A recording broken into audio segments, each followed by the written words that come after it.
Mike Pompeo has become the first U.S. Secretary of State to visit an Israeli West Bank settlement and the Golan Heights, in a parting show of solidarity on Thursday that the Palestinians said would help Israel cement its grip on occupied territory.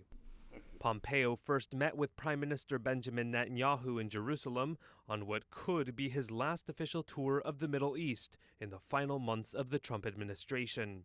The top U.S. diplomat then traveled to the Israeli-occupied West Bank and toured the Sagot winery, announcing new guidelines for Israeli products made in settlements and destined for the United States, saying they could be labeled Made in Israel instead of distinguishing them.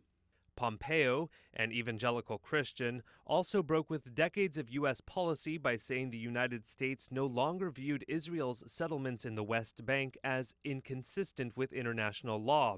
Then, Pompeo visited the Golan Heights. Trump delighted Israel last year by recognizing Israel's claim to sovereignty over the part of the Golan Heights it captured from Syria in a 1967 war and later annexed, a move that was not recognized by most of the international community. But Pompeo Thursday echoed that support.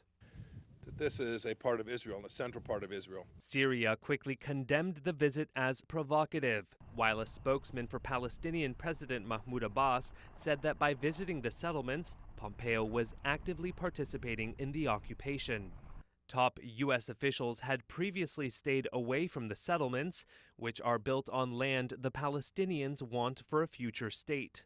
The Palestinians, who boycotted the Trump administration for the better part of 3 years, accusing it of pro-Israel bias, have indicated they'll resume normal ties with the United States when President-elect Joe Biden takes office.